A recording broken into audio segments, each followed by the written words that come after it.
Hello friends, இந்த வீடியோவில் நம்ம பார்க்க போகிறது என்னென்னா ஹோம்மேட் பால்கோவா ஸ்டஃப் பண்ண குலாப் ஜாமுன். இது வந்து வெளியே ரெடிமேடாக வாங்க போகிறது கிடையாதுங்க. நம்ம வீட்டிலையே இதை எப்படி தயாரிக்க போகிறோம் அப்படின்னு சொல்லி தான் நம்ம வீடியோவில் பார்க்க போகிறோம். ரொம்ப எம்மியாக டேஸ்டியாக வரும் இந்த குலாப் ஜாமுன். கண்டிப்பாக இந்த வீடியோவை ஸ்கிப் பண்ணாமல் கடைசி வரைக்கும் பார்த்துட்டு இந்த ரெசிபி ட்ரை பண்ணிவிட்டு எனக்கு கமெண்ட்டில் சொல்லுங்கள். இன்க்ரீடியன்ட்ஸ் என்னென்னு பார்த்துக்கலாம். குலாப் ஜாமுனுக்கு தேவையான பொருட்கள்: 150 கிராம் மைதா,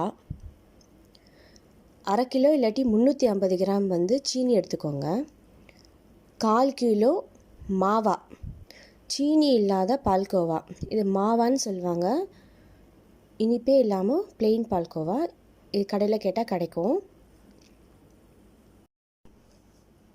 இப்போது ஒரு பிஞ்ச் ஆஃப் பேக்கிங் சோடா வந்து மாவில் போட்டுக்கோங்க.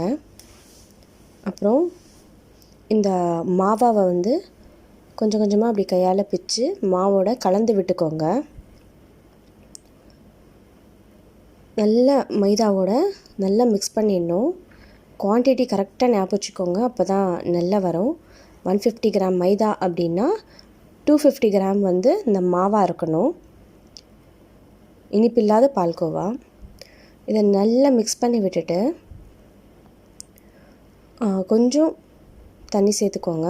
சேர்த்துட்டு நம்ம ரொட்டி சப்பாத்திக்கு எப்படி பிணைவோமோ அந்த மாதிரி நல்லா பிணைஞ்சி ஒரு டோ மாதிரி க்ரியேட் பண்ணிக்கலாம்.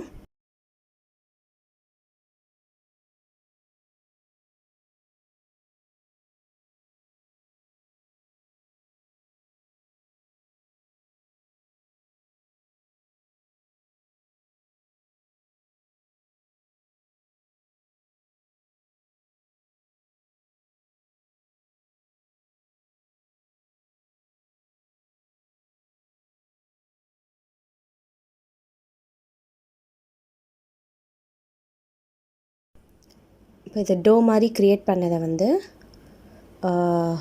ஒரு 15 மினிட்ஸ் அப்படியே மூடி வச்சிடலாம். ஒரு ஓரமாக வச்சுருங்க.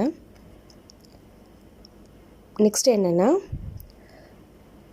இந்த டம்ளர் சைஸில் வந்து ஒரு 1.5 2 கிளாஸ் ஆஃப் வாட்டர் வந்து இந்த சீனியோட மிக்ஸ் பண்ணிக்கிறோம். ஏலக்காவை வந்து பொடி பண்ணி வச்சுருக்கேன், அது வந்து சும்மா ஒரு பிஞ்சு போடுங்க. அப்படி பொடி இல்லைனாலும் 2 ஏலக்காவை பிச்சு போடலாம். இதை வந்து நல்லா கொதிக்கட்டும், நல்லா கொதிக்கணும். ஸோ இதை வெயிட் பண்ணுவோம். சீனி பாகு ரெடி ஆகிற கேப்பில் நம்ம அதை வச்சுருந்த டோ வந்து 15 மினிட்ஸ் ஆகிடுச்சு.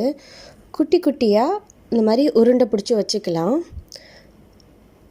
இப்போ இதில் என்ன பண்ண போகிறோன்னா, பால்கோவாவை நடுவில் ஸ்டஃப் பண்ண போகிறோம். இதுக்கு ஒரு 50 கிராம் பால்கோவாவை நான் எடுத்து வச்சுருக்கேன். இது இனிப்புள்ள பால்கோவா, நார்மலாக நம்ம கடையில் விற்கணும் இல்லையா, அந்த பால்கோவா தான். எப்படி ஸ்டஃப் பண்ணுறோன்றதை காட்டுறேன். இப்போ இதில் பால்கோவா இல்லைனாலும் நீங்கள் வந்து நட்ஸ் குட்டி குட்டியாக பாதமோ முந்திரியோ நல்லா வெட்டி கூட நடுவில் ஸ்டஃப் பண்ணலாங்க. பால்கோவா வந்து ஒரு டிஃப்ரெண்ட்டு, கட் பண்ணி சாப்பிடும்போது அது ரொம்பவே டேஸ்ட்டாக இருக்கும். அந்த குலாப் ஜாமுன் கூட அந்த பால்கோவா சேர்ந்து சாப்பிடும்போது. ஸோ எங்கள் வீட்டில் இந்த மெத்தட் தான் நாங்கள் எப்போவுமே பண்ணுவோம்.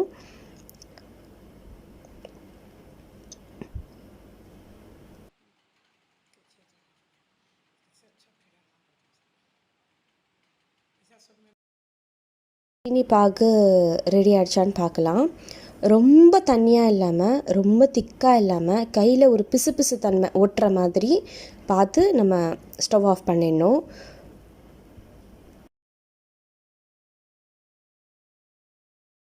இப்போ நம்ம வந்து ஸ்டஃப் பண்ண குலாப் ஜாமுன் வந்து ரெடி ஆகிடுச்சு, அந்த டோ.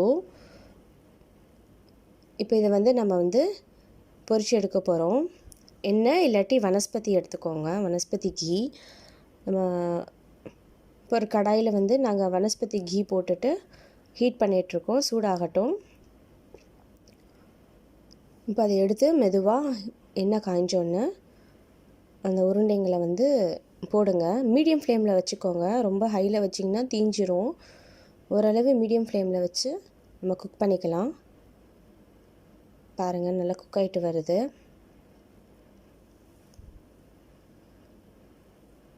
இந்த ஸ்டேஜ் இந்த ப்ரௌன் கலரில் வரும்போது நம்ம எடுத்துக்கலாம். ரொம்ப லைட் ப்ரௌனாகவும் ரொம்ப டார்க் ப்ரௌனும் இல்லாமல் பார்த்து இந்த மாதிரி ஒரு மீடியமில் எடுத்துக்கோங்க. அந்த கிறிஸ்பினஸ் இருக்கும் சாப்பிடும்போது. எல்லாத்தையும் இப்படி ஒன்று ஒன்றா போட்டு நம்ம பொரித்து தனியாக மொத்தமாக எடுத்து வச்சுக்கலாம். இப்போ இன்னொரு விஷயம் என்னென்னா, அந்த சீனி பாகும் சூடாக இருக்கணும், குலாப் ஜாமுனும் சூடாக இருக்கணும். இது எண்ணெயிலேருந்து எடுத்தோடனே அந்த சீனி பாகில், ஹாட்டாக இருக்க சீனி பாகிலே நம்ம வந்து போட்டுடணும். அப்போ தான் அது வந்து நல்லா சாஃப்டாக வரும். இந்த சூடு டைம்லேயே போட்டுடணும். பாருங்கள், நல்லா ஊறி இருக்குது. இல்லை இப்போ ஊறிட்டுருக்கு நல்லா. ஸோ நான் அதை ஊறின பிறகு உங்களுக்கு காட்டுறேன்.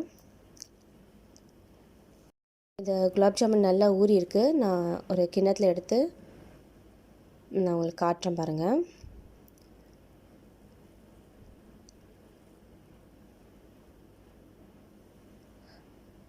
இப்போ பார்த்திங்கன்னா தெரியும் உள்ளே அப்படியே பால்கோவாவோடு அது எப்படி இருக்குன்னு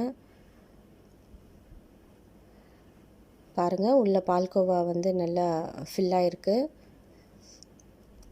நான் ஒரு வாய் டேஸ்ட் பண்ணி பார்க்க போகிறேன்.